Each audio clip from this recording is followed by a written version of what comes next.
Hi, my name is 𝐓𝐄𝐂𝐇𝐍𝐈. Thank you for being here. Today, I will talk about 5 techniques that will help you increase your running speed.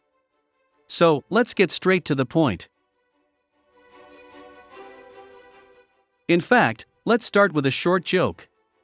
What's the best thing about Switzerland? I don't know, but the flag is a big plus. The first type of training is interval running.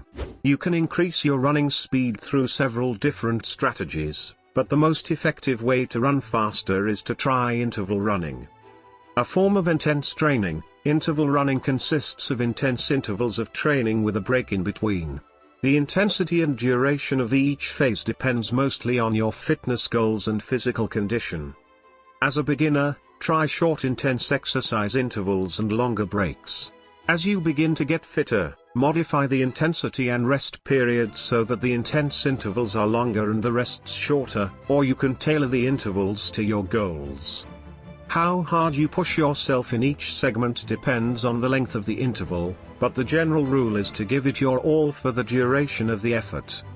So if you do 400 meters repeats, you will run at full speed for the whole 400 meters.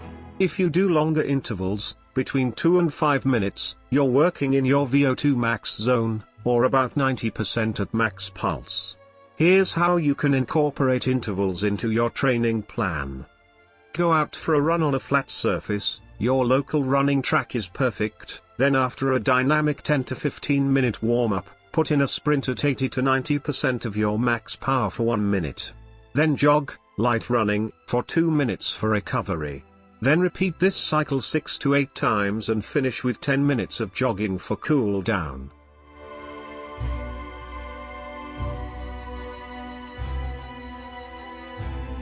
Let's try to be a little deep, not just talk about running and funny things. Life can come back at you with your face or your back. But few understand that we alone turn it around. All the bad thoughts we attract. Live quietly. Envy no one and nothing. So what if the neighbor has a fancy car? His face won't get any prettier and his beer belly won't turn into a six-pack. Smile more often and you'll get lots of smiles in return.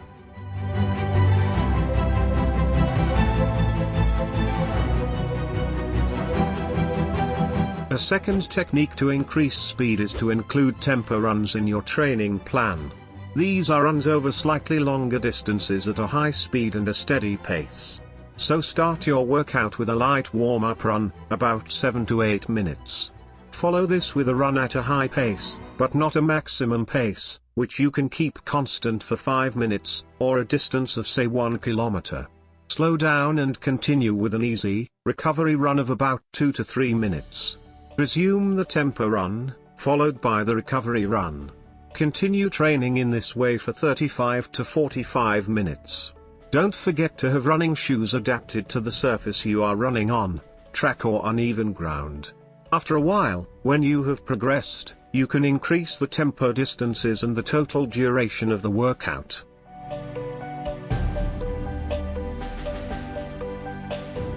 Why are frogs always so happy? They eat whatever bugs them.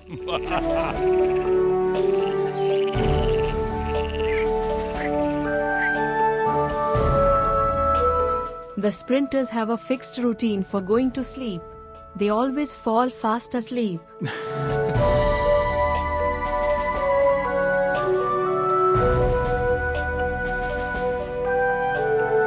The third type of training is called Fartlek. These are medium distance, high intensity workouts followed by a recovery period. So on the running route you set a marker at a distance you can cover in 30 to 90 seconds at a high speed, not maximum. Run to that target. Slow down and keep running at as easy a pace as possible. Do this for no more than 3 minutes.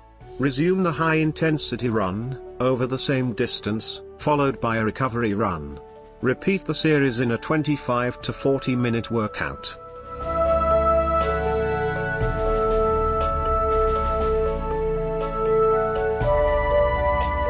Why didn't the skeleton go to the dance? Because he had no body to go with.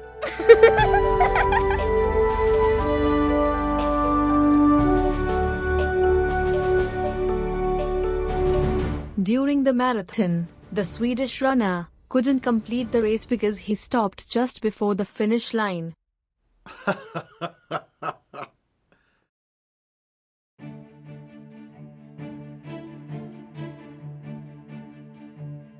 The fourth type of workout is hill running or stairs.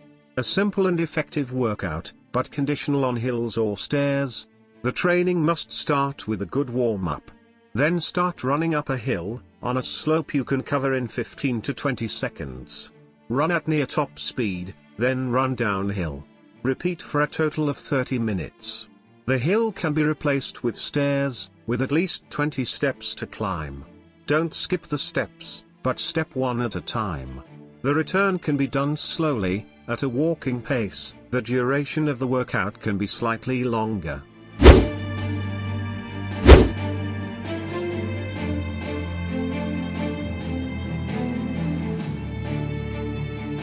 During the marathon, my grandfather was trailing way behind me. I am pretty sure this is because of the generation gap between us.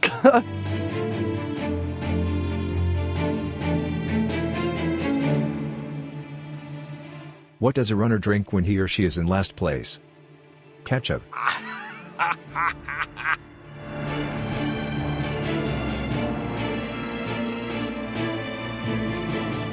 And finally, we'll talk about body position in running. Call it running style, call it biomechanics, it doesn't matter. Body position in running affects the pace you can maintain. Running technique is an important factor in achieving and maintaining running speed and overall performance. When you opt for correct biomechanics, you help your body move without too much effort. The less effort you put in, the more energy you have to run faster. Sure, every runner is different and needs to adapt a little to their unique biomechanics, but following the tips below is a good starting point. Don't cross your arms at your torso and don't let your arms come forward, both of which can affect your posture. Relax your steps. This helps you avoid muscle strains and losing energy during your workout. Bend forward a little from the ankles, not from the waist. This slight bend will create forward propulsion. Touch the ground with the middle part of the sole under the hip. Your steps should be light and springy. Swing your hands from front to back, not side to side, at a 90-degree angle. Drive forward, focus on what is in front of you, about 10 to 20 meters away.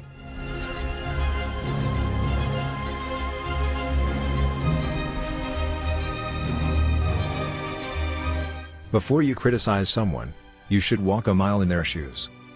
That way, when you criticize them, you're a mile away and you have their shoes.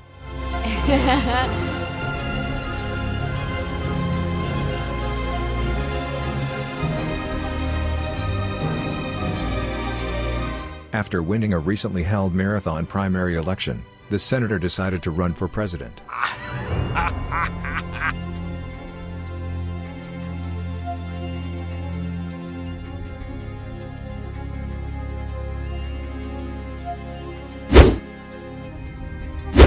As a bonus for those 5 techniques, a 6th thing is to raise your running speed through cycling. Cycling offers a number of benefits to runners. It is a great way to cross-train, because it is non-impact and has several aerobic benefits. Because there is less impact with cycling than running, you will recover more quickly from the sessions. Cycling can benefit runners for both recovery and training. It aids recovery by flushing the legs out. A super easy spin has no impact, and allows the blood to circulate around the muscles, providing more oxygen to them and aiding the recovery phase.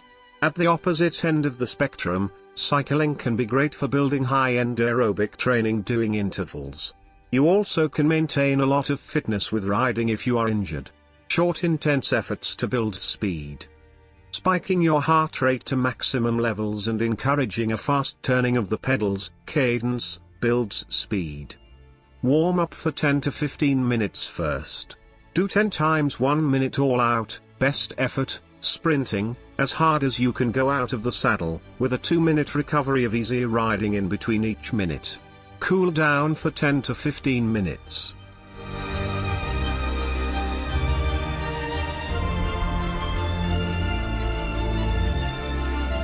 The only men women listen to are the photographers.